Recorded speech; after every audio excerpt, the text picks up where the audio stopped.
Have you ever stopped to think about the invisible rules that hold our entire world together? From ancient kingdoms all the way to modern countries, our societies are built on a foundation of really powerful ideas. So today, we're going to pull back that curtain and explore the actual building blocks of political power. It's a huge question, right? We talk about laws and governments all the time, but underneath all of that, there are these fundamental concepts, these big ideas about who gets to have power, how they get to use it, and what that means for the rest of us. These are the deep, deep structures we're going to unpack today. All right, so here's our game plan. We'll kick things off by getting our vocabulary straight. Then we'll take a journey from the world of feudal lords to absolute kings.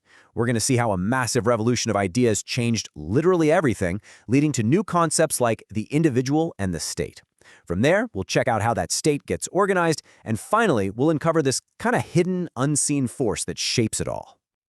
Now, before we really dive in, I want you to know these aren't just some dusty academic terms you have to memorize. No way. This is the essential language for understanding how power works, both way back when and, more importantly, right here, right now. Okay, so let's jump in our time machine. Before we had modern governments as we know them, societies were put together in a totally different way. We're going to start by looking at two of the major systems that came first. First step, feudalism. So picture a world with no strong central government. Instead, what you have is this complicated web of personal loyalties. A king might give a big piece of land to a powerful lord, and in return, that lord promises to provide soldiers for the king's army.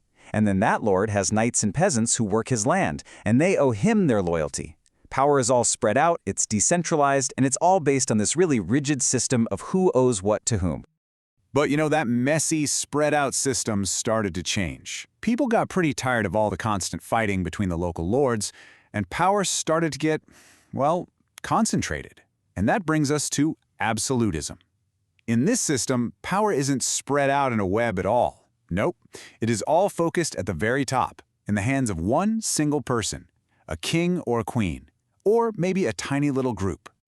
And when you put them side by side like this, the shift is just crystal clear. We go from that decentralized, messy network of feudalism to the top-down, absolute power of a monarch, where the king's word was basically law. The most important thing to get here is that fundamental change in where the power was actually located. So, just when it seemed like absolutism was the final answer for how to run a country, this incredibly powerful new movement of ideas started sweeping across Europe. And this wasn't a war fought with cannons and swords, it was a war fought with ideas. And believe me, it would change the world forever. And this was the Enlightenment. You had thinkers who started asking some really dangerous questions. Questions like, hey, why should a king have total power just because he was born into the right family? And shouldn't we be using reason and logic to figure out the best way to govern ourselves? I mean, this movement challenged the very foundation that absolutism was built on. When you really boil it down, this was the engine of the entire revolution. It wasn't about just one thing. It was a total rethink of, well, everything. And it was all driven by this new faith in human reason and the idea that we could actually make things better, that we could progress. So, all this big thinking, it wasn't just some academic exercise happening in an ivory tower. No, it led to brand new ways of thinking about the most basic parts of society, the individual person and the state that governs them. Let's see how these new ideas really took hold. Think about it. Before the Enlightenment, you were mostly defined by the group you belonged to. Your family, your village, your social class. But that was about to change in a huge way. The spotlight was about to shift from the group to the person. And that leads us to this really radical idea called atomism. The theory is that society isn't one big organism. Instead, it's just a collection of individual atoms. That's you and me, people who are self-interested and basically self-sufficient. I mean, this was a revolutionary thought. It meant that you mattered as an individual, not just as a tiny part of some bigger group. Okay, so if society is now seen as a collection of millions of free, self-interested individuals, the old systems just aren't going to cut it anymore, right? You can't rule them with a loose web of feudal promises or the absolute command of a king. You need a new, modern structure. And that structure is what we now call the state. Now, this is a very specific concept. It's a political organization that has total sovereign authority over a specific piece of land. And, this is crucial, it has the only right to use force. Think police, military. It's the framework designed specifically to govern all of those individual atoms. All right, so we've got this new concept, the state. But how do you actually organize it? I mean, how do you spread out the power within that territory? Well, two major models popped up. On one hand, you have the federal system. Here, power is shared. The national government handles the big picture stuff like defense or the economy, while local governments like states or provinces handle more local issues. But on the other hand, you've got the unitary system, and in that one, all the power is legally held by the central government. Now, it might give some tasks to local groups, but it can always take that power right back.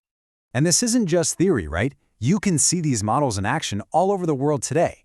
The USA, India, Pakistan, those are classic examples of federal systems where power is divided up.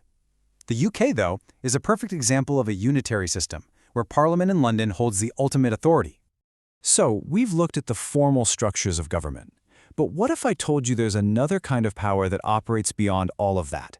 A more subtle, almost unseen force that works without needing laws or armies. And that force is called hegemony.